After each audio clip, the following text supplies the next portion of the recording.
इस वक्त मौजूद है होटल मेरियट में, जहां लंदन प्रीमियर लीग के हवाले से जो है प्रेस कॉन्फ्रेंस मुनक़्क़िद की जा रही है।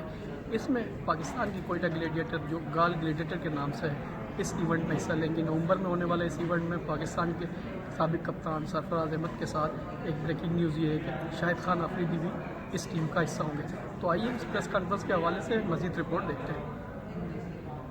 भी बात कर चुके हैं ऑलरेडी। रिजवान और सरफराज का कंपैरिजन, नेचुरली रिजवान को भी क्रिकेट खेलनी है काफ़ी, नो डाउट वो बहुत अच्छे, बहुत टैलेंटेड प्लेयर है।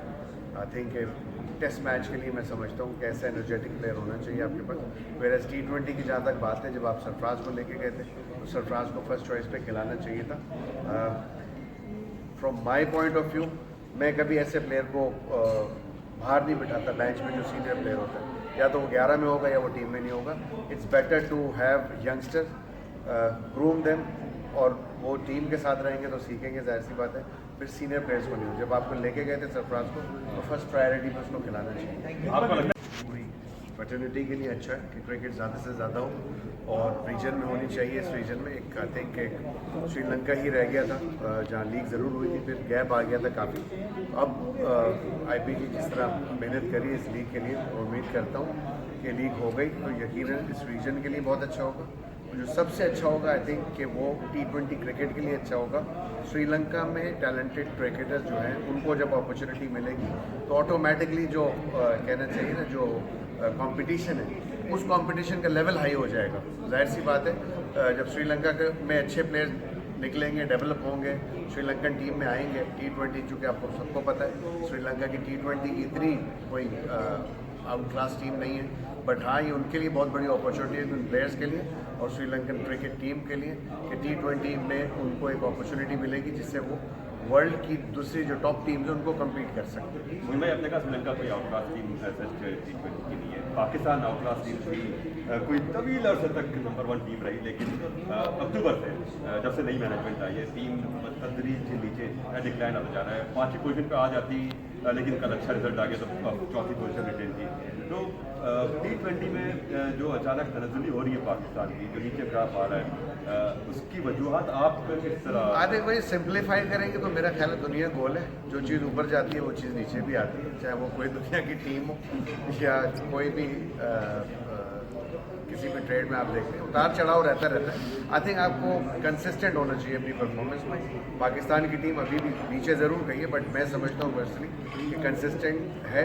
कल का मैच जीतने के बाद एक उम्मीद की किरण ये नज़र आई है कि आपके मुल्क पे जो टैलेंट है वो सामने आ रहा है। जिस तरह हैदर ने आर्टिकल इनिंग के लिए PSL की एक और फाइंड हमें नज़र आई है। इस साल ही हैदर को मौका मिला था और पाकिस्तान टीम में आया, उन्होंने जिस तरह परफॉर्म किया, आई थिंक कि मुस्तकबिल यकीनन रोशन है पाकिस्तान क्रिकेट का। स्ट्रैटेजीज़ नेचुरली कभी आपकी अच्छी होती हैं, कभी अच्छी नहीं होती, लेकिन आप जीत जाते हैं तो उसको प्रेस किया जाता है और हार जाते हैं तो उसमें क्रिटिकली कहना चाहिए कि उसको देखा जाता है, फिर डायग्नोज किया जाता है कि प्रॉब्लम क्या है और उसको दोबारा ओवरकम किया जाता है। मेरा ख्याल है कि ये चीज़ें रहती हैं, ये चीज़ें रहेंगी, क्रिकेट के साथ हैं।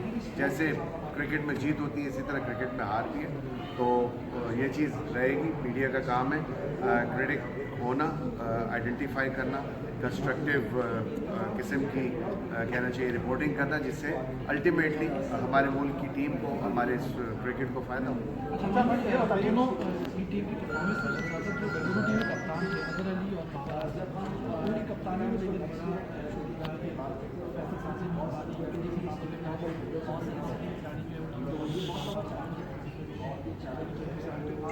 दोनों कप्तानों की कप्तानी करते हैं, समझना कि अच्छी कप्तानी की अजहर अली और बाबर आजम ने, या फिर देखते हैं कि कुछ आई थिंक कि फर्स्ट टेस्ट में कुछ चीज़ें नज़र आई थी, अजहर अली से अच्छी कप्तानी नहीं हो सकी थी। This is again part of the career, part of the match.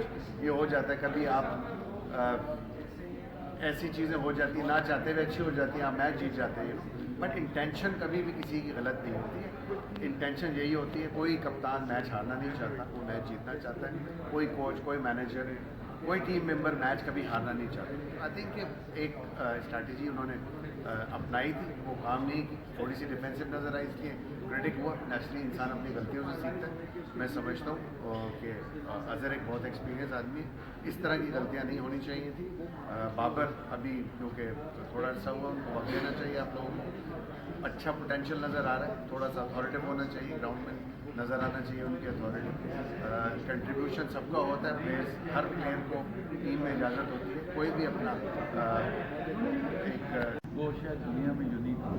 तो इसी तरह मैं समझता हूँ कि ये इनका आइडिया बहुत अच्छा है, इन्होंने जो ऑफर किया कि बाहर से भी लोग, तो अगर इंग्लैंड से एक टीम आ गई, इंडिया से ओनर आ गए, पाकिस्तान से, कोई श्रीलंका से, कोई सुना कैरेबियन से, वेस्ट इंडियन भी आ रहे हैं, तो आई थिंक बड़ा मज़ा आएगा।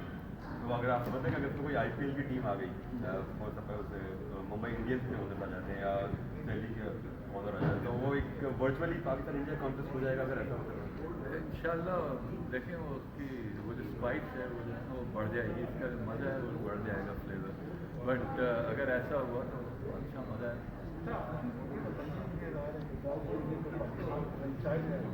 पाकिस्तान में डायरेक्ट होना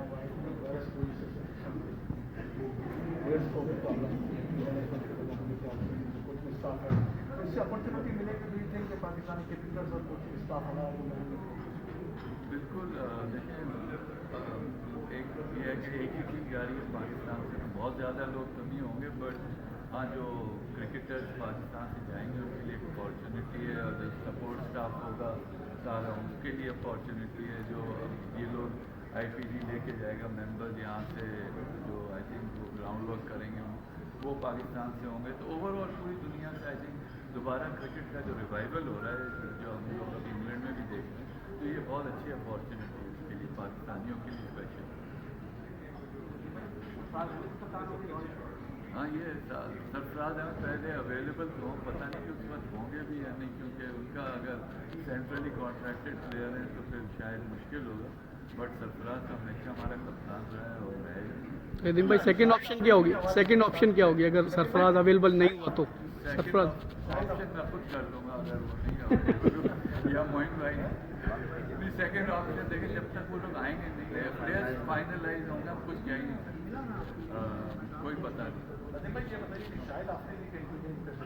नहीं ये तो मैं कह रहा हूँ ना, हमारे तो दोहरी खुशी है, मतलब ये कि एक तो टीम मिल गई और शाहिद भाई हमारी तरफ से खेल रहे हैं, जैसे हमने मोइन भाई को एक्वायर किया था, शाहिद भाई को एक्वायर कर लिया, तो आई थिंक हमें तो बहुत खुशी है। दुनिया का सबसे ज़बरदस्त प्लेयर जिसको कहते हैं जो स्टेडियम खाली करता है, जो आउट होता है, तो ऐसा प्लेयर की जो प्लस उनकी जो पर्सनल वो है, जैसे मोइन भाई का मैं बता रहा था, इंसान बहुत अच्छा है, और जिस तरह खिदमत अभी आप देखें उन्होंने की है पूरे पाकिस्तान की, तो as a good human being मैं हमेशा उनकी कदर करता हूँ। वही भाई जब आप जी PSL, IPL, Bangladesh premier league और अब श्रीलंका प्रीमियर लीग तक, श्रीलंका में ऐसा पहले हो रही थी लेकिन अब एक नया सीरीज हो रही है। अब आपको लगता है कि हर लीग के दरमियान भी एक चैंपियंस के दरमियान एक अगर टूर्नामेंट हो जाए, एशिया का चैंपियंस लीग हो जाए, या जो चैंपियंस लीग पहले होती थी वो हो जाए दुनिया भर की लीग की,